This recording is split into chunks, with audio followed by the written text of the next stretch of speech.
we all have to figure out what's at the core of our own little onion. So I would say yes. I would say I've had a lot of things in my life that I've had to look at and go deeper on and about, for sure. Yeah.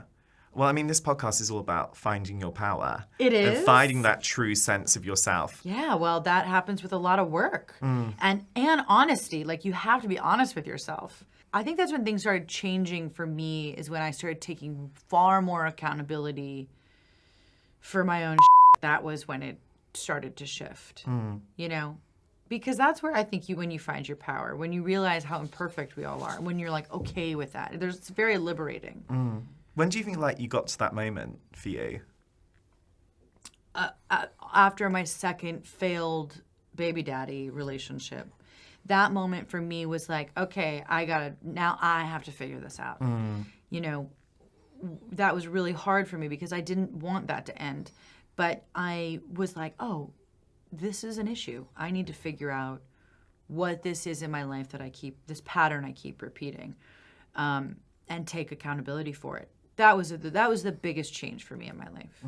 Also, constantly discovering new things to take accountability for. I think the issue is when people blame everybody else for like any challenges or hardships. 1000%. I mean, that's not a good sign. No. You know what I mean? I don't want to be friends with that person. No. You know, the finger pointer is not my favorite. I'm always like, what am I doing? You know, I grew up with my mom saying, you know, if you point one finger out, there's always 3 pointed back at you. That's a great line. Oh, yeah. And that's right. That was my grandmother. That's my grandmother's line. And then my mom would say that to us. And every time we'd come home from school and there'd be a drama or an issue, she'd be like, you can point that finger out, but what are those 3 things that you're bringing to the table? So even when it was really annoying to like have to go there, we were always kind of forced to go there when we were younger. And so I always lived by that. It's like the second something's not right, I look inward. Like, what am I doing? A quote that I always love is contentment is a discipline. And like in order to really find peace, inner peace or happiness, which I think that is inner peace, or feeling like liberated from whatever constraints you have, I feel like you have to, it's a discipline. Like you actually have to work at doing that.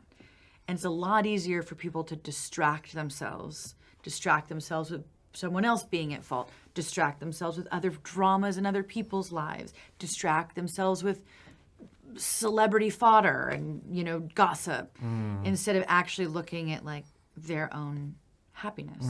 This industry is a really good way of making that not last very long. I mean, we are a brutal industry, you know, which is kind of why I love it. It's like, it's not an easy world to be in. And internally, you know, it humbles you very quickly. And I think because I knew that going into it, like when I was young, I was so prepared for that aspect of it, that it never really like that I was always way more focused on the work than like any kind of, like I was really careful not to get sucked into, you know, like that whole awards cycle for me felt more like a dream than it did anything that I really truly like believed in my, you know, like, yes, yeah, that never existed in me. It was like, wow, this is so wonderful.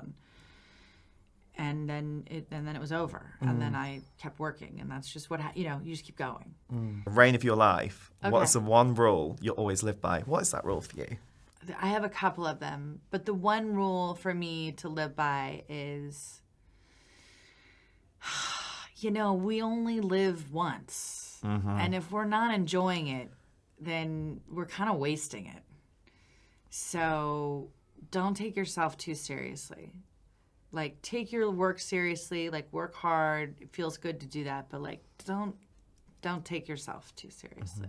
And like, also, like, don't ever forget the power of a smile. Like, a smile can change someone's whole world in one day. You sometimes realize when you see someone with great energy and great smile and they're connecting to you, that they just literally change your day. And you can really change someone's life by being nice to them. You know? And by sharing that smile, it's not to be underestimated. I think that's the great power in our life.